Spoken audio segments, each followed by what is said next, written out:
Hi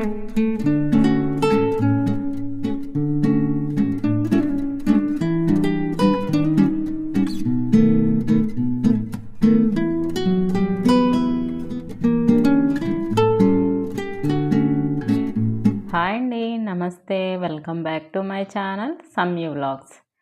ఈరోజు నేను చలికాలంలో ఎక్కువగా దొరికే బ్రొకోలీతో ఫ్రై అన్నమాట చూపిస్తున్నాను. చాలా టేస్టీగా, చాలా బాగుంటుంది. చూడండి, కలర్ఫుల్గా ఉంది కదా. ఇంకా నేను అందులో ఆలూని కూడా యాడ్ చేస్తున్నాను అన్నమాట. సో దానికోసం నేను ముందుగా బ్రొకోలీని చిన్న చిన్న ముక్కలుగా కట్ చేసుకున్నాను. ఇంకా పచ్చిమిర్చి, కరివేపాకు, ఉల్లిపాయలు, ఒక ఆలు అన్నమాట. ఇలా ముందుగానే కట్ చేసి పెట్టుకున్నా. ఇంకా స్టవ్ మీద కూడా కళాయి పెట్టేసుకున్నాను. ఇప్పుడు అందులో ఆయిల్ వేసుకోవాలి. కొంచెంగా తాలింపు వేసుకుందాము. ఇందులో మంచిగా విటమిన్స్, పోషకాలన్నీ చాలా బాగుంటాయండి బ్రొకోలీలోని. అయితే ఇది వేరే సీజన్లో కూడా దొరుకుతుంది, బట్ అప్పుడు అంత టేస్ట్ ఉండదు. ఈ సీజన్లోనే మంచి టేస్ట్ ఉంటుంది అండ్ తక్కువ రేటుకి కూడా దొరుకుతుంది ఈ సీజన్లో మాత్రమే. సో అందరూ కొనుక్కొని ఇలా ట్రై చేయండి. నేను ముందుగా ఆవాలు, జీలకర్ర, మినపప్పు, ఎండుమిర్చిని కూడా వేసుకొని ఫ్రై చేసుకోవాలి. అవి కొద్దిగా ఫ్రై అయిపోయాక నేను పచ్చిమిర్చి ఇంకా కరివేపాకు కూడా వేసుకుంటాను. ఇందులో ఆలు వేయడం వల్ల మంచి టేస్ట్ వస్తుంది. సో ఇంకా ఏ వెజిటబుల్ వేసినా కూడా అంత అనిపించదు నాకు. ఇంకా ఇప్పుడు నేను దంచి పెట్టుకున్న వెల్లుల్లి ఒక 4 to 5 అంతేనండి, ఎక్కువ పట్టదు. చిన్నవి దంచుకున్నవి, జస్ట్ ఒక్కసారి దంచుకున్నది వేసేసుకుంటున్నాను. అది ఫ్రై అయిపోయాక ఇంకా కరివేపాకు, పచ్చిమిర్చి కూడా వేసుకుంటున్నాను అన్నమాట. ఈ వెల్లుల్లి వేసుకుంటే మంచి టేస్ట్ యాడ్ అవుతుంది కర్రీకి. ఇంకా నేను కట్ చేసి పెట్టుకున్న ఉల్లిపాయలను వేసుకుంటున్నాను. ఇవి కొద్దిగా ఫ్రై అవ్వాలి, అందుకని దాంట్లో సాల్ట్ వేసుకొని కొద్దిగా ఫ్రై చేసేసుకుందాం.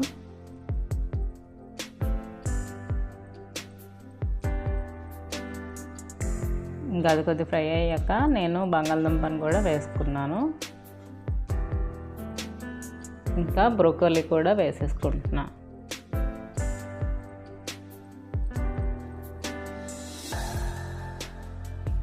మీ దగ్గర ఎంత పెద్ద బ్రొకోలీ ఫ్లేవర్ ఉన్నా అంతా వేసేసుకోండి, ఎందుకంటే కర్రీ చాలా తక్కువ అవుతుంది. అది చూడటానికి పెద్దదిలాగా ఉంటుంది, కానీ కర్రీ చేసుకున్నప్పటికీ చాలా తక్కువగా అయిపోతుంది. సో మొత్తం వాడేసుకుంటేనే బెటర్ అన్నమాట. సో ఈ రెండు వేసుకొని నేను కొద్దిగా ఫ్రై చేసుకుంటున్నాను.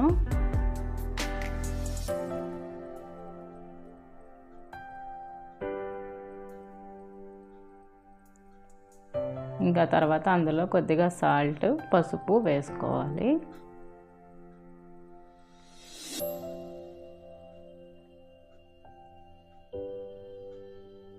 కొద్దిగా ఫ్రై అయిపోయాక నేను మూత పెట్టి ఉడికించుకోవాలన్నమాట దాన్ని.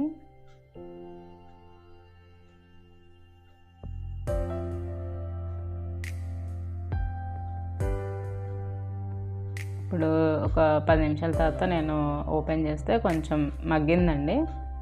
అంత ఫుల్గా అయితే మగ్గలేదు, ఇంకా కొంచెం మగ్గింది. నేను కొంచెం హార్డ్గా ఉందని కొద్దిగా వాటర్ని కూడా వేసి మగ్గించుకున్నాను.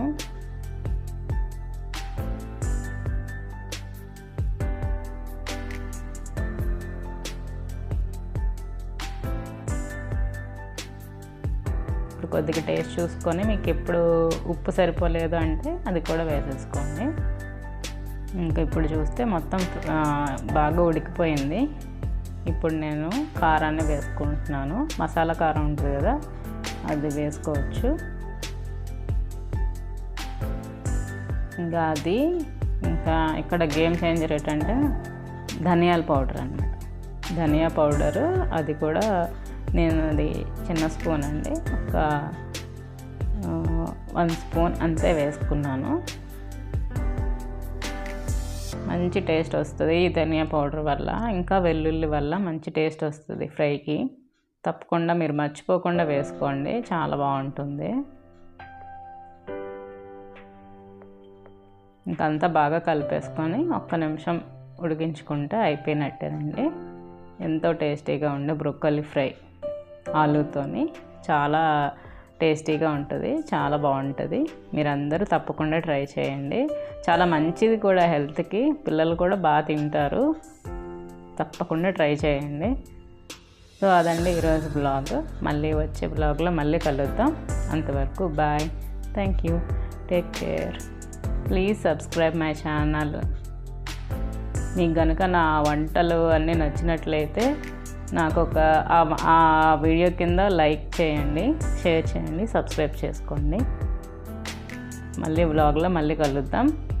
బాయ్.